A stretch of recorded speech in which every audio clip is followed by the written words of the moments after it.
MP के पूर्व CM और कांग्रेस के राज्यसभा सांसद दिग्विजय सिंह का बयान। एमपी की बीजेपी सरकार परंपरागत और पुश्तैनी पुजारियों के साथ कर रही है दुर्व्यवहार। कमलनाथ सरकार में तत्कालीन धर्मस्व मंत्री पीसी शर्मा एक नीति लेकर आ रहे थे, लेकिन हमारी सरकार उन धर्म विरोधियों ने गिरा दी जो अब धर्म की बात कर रहे हैं। मंदिरों से आने वाले चढ़ावे की उपयोग की राशि का दुरुपयोग किया जा रहा है। एमपी सरकार ने एक आदेश पारित किया है कि उज्जैन में बाबा महाकाल के मंदिर के अलावा जिन मंदिरों के पास 10 एकड़ से ज्यादा जमीन है उसे बेच दिया जाएगा। गुना के आरोन जिले में एक पुजारी को नोटिस दिया है कि वे मंदिर की जमीन को नीलाम करें, नहीं तो उन पर कार्रवाई की जाएगी। सुप्रीम कोर्ट के निर्देश है कि देवता के नाम की भूमि ना ही नीलाम कर सकते और ना ही लीज पर दे सकते हैं। एमपी पुजारी उत्थान कल्याण समिति ने इसके विरोध में इंदौर हाईकोर्ट में पिटीशन भी दायर की है।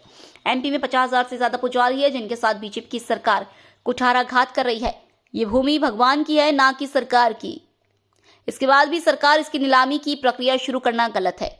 जो सरकार सनातन संस्कृति का संरक्षण बताती है वो भगवान की भूमि को छीन रही है। दिग्विजय सिंह है इस प्रदेश में, जिनके पूछो आज क्या हाल है उनके। आज की महंगाई में बच्चे पढ़ाई नहीं कर पा रहे, मंदिरों की रखरखाव नहीं कर पा रहे, उन पर उनके साथ कुठाराघात ये सरकार कर रही है।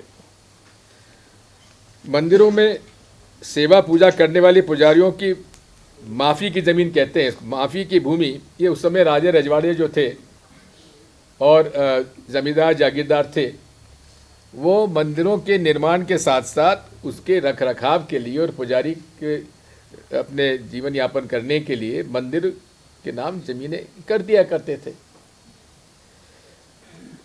मंदिरों में सेवा पूजा करने वाले पुजारियों की माफी की नीलामी का निर्णय पूरी तरह असंवैधानिक और अवैध है जो सरकार ने दिया है, और सनातन परंपराओं का अपमान है। यह भूमि सरकारी नहीं बल्कि देवी देवताओं के नाम पर दर्ज है और पुजारी इसे भगवान की सेवा पूजा, मंदिरों में आयोजित धार्मिक उत्सवों और अपने परिवार के भरण पोषण के लिए उपयोग करते हैं। इसीलिए मंदिर के नाम से ज़मीन दी जाती थी। इसके बावजूद राज्य सरकार द्वारा नीलामी की प्रक्रिया शुरू करना न्यायालय की अवहेलना है। माननीय प्रदेश उच्च न्यायालय ने भी 11 अक्टूबर 2023 रिट याचिका 20819/2023 में सरकार को सुप्रीम कोर्ट के आदेश का पालन करने के निर्देश दिए हैं। नहीं हो रहा तो हाई कोर्ट ने भी आदेश दिए हैं। जो सरकार स्वयं को सनातन संस्कृति की संरक्षण बताती है, वही सरकार आज मंदिरों और पुजारियों की आजीविका पर प्रहार कर रही है। ये हाल है डॉक्टर मोहनलाल जी यादव, आप उस शहर के माननीय विधायक हैं जहां महाकाल का हमारा प्रसिद्ध ज्योतिर्लिंग है और हमारे प्रदेश में ओंकारेश्वर के दूसरे ज्योतिर्लिंग हैं। हमारे 2 प्रांतों में जहां ज्योतिर्लिंग हो, वहां के मुख्यमंत्री के रूप में आप उन हमारे प्रदेश के पुजारियों के साथ कुठाराघात क्या कर रहे हैं? आपके राज में क्या हो रहा है? पहले तो आपके खिलाफ शिकायत आई थी कि आप जो हमारा कुंभ मेला होता है, उस कुंभ मेले में जो ज़मीनें ली जाती थी उस पर आप कॉलोनी कटवाना चाहते थे और शिवराज सिंह चौहान ने उस समय आपका ये प्रयास रोक दिया था। और फिर इस बार भी वह चालू हुआ तो फिर अमित शाह जी की फटकार पड़ी तो ये काम रुका। मंदिरों की माफ़ी भूमि सरकार को दी हुई नहीं है, इसलिए सरकारों से छीनने या नीलाम करने का कोई नैतिक कानूनी अधिकार नहीं है। हजारों वर्षों से सनातन परंपरा ने धर्म का संरक्षण किया है, सरकारों ने नहीं किया। मैं जब मुख्यमंत्री था तो ये आरोप मुझ पर भी लगा था, तो फिर पूरे विश्व हिंदू परिषद के लोग उन्होंने मेरे खिलाफ प्रचार किया कि दिग्विजय सिंह जो है मंदिरों पे कब्जा कराना चाहता है, सरकारी करना चाहता है। तो पूरा एक डेलीगेशन आया हरिद्वार से, सारे साधु संतों का। उस समय हमारे मुख्य सचिव शर्मा साहब हुआ करते थे, तो हम लोगों ने वहाँ मीटिंग करी, सारे साधु संतों का मैंने सम्मान किया शॉल श्रीफल से और कहा कि महाराज आपको बड़ी गलत सूचना दी है विश्व हिंदू परिषद के नेताओं ने, यहाँ कोई ऐसा प्रयास नहीं है।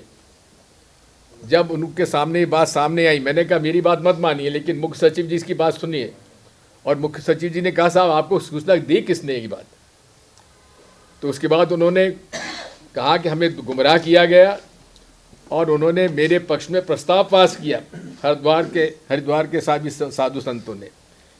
मैं हमेशा से एक सनातन धर्म का पालन करने वाला व्यक्ति रहा हूँ और मेरे घर में धार्मिक प्रवृत्ति मेरे माँ की थी जो हमें प्राप्त हुई है। इसलिए मुझ पर ये आरोप जो लगाते, कभी कहते दिग्विजय सिंह मुसलमान हो गया, कभी कहते ये ईसाई हो गया, ये वो लोग लगाते हैं जो यहाँ पे ज़मीनों का धंधा कर रहे हैं। सरकारी ज़मीनें जिन्होंने अपने नाम करा ली, ये लोग मुझ पे आरोप लगाते हैं। जब इनकी जिस दिन सरकार बदली जाएगी, इनकी सारी पोल हम लोग खोलेंगे। पुजारी और धर्माचार्य सरकार की कृपा से नहीं बल्कि समाज की आस्था और परंपरा से जीविका और उपार्जन करते आए हैं। मठ मंदिरों की भूमि की नीलामी में प्रदेश के पुजारियों का गहरा आक्रोश और असुरक्षा पैदा हुई है। चारों तरफ से मेरे पास फ़ोन आ रहे हैं कि साहब कुछ करिए। मैंने कहा महाराज आप ही तो इन लोगों को चुना कर बैठा देते हो, इसलिए आप सब सुधर जाओ तो ये सब सुधर जाएंगे। जहाँ भी मंदिरों में आप पुजारी हो, आप जब भी पूजा के लिए कोई आता है तो उनको ये बात बताइए कि किस कदर घोर अन्यायी और पापी ये सरकार है। पुजारियों की शांति और उनकी कमजोरी न समझा जाए। धर्म राजनीति का उपकरण नहीं है, धर्म एक दुधारी तलवार है। यदि सत्ता के बल पर सनातन परंपराओं को चोट पहुंची तो उसका विरोध भी उतना ही तीव्र होगा। मैं इस विषय में पूरी तरह पुजारी समाज के साथ खड़ा हूँ। महाराज खड़ा हो ना? जी। यदि सरकार ने धर्म विरोधी नीलामी निर्णय वापस नहीं लिया तो मुझे पुजारियों द्वारा किए जाने वाले आंदोलन में सम्मिलित होना पड़ेगा।